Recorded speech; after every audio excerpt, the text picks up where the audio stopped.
তো চলো আগে ভিডিওটা দেখি, তারপর পাবলিকের করা ফানি কমেন্ট গুলো পড়ি। तो चलिए शुरू करते हैं।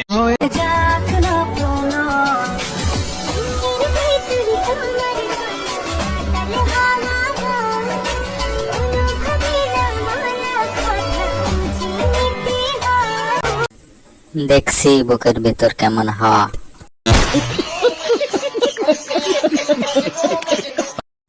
দুইটার ওজন মনে হয় 29 কেজি হবে, তাহলে তোমার ওজন কত হবে? I am confused.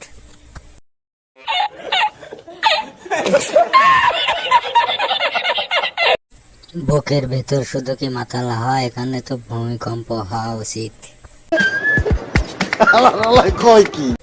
এইগুলা দেখলে এমনি মাতাল লাগে।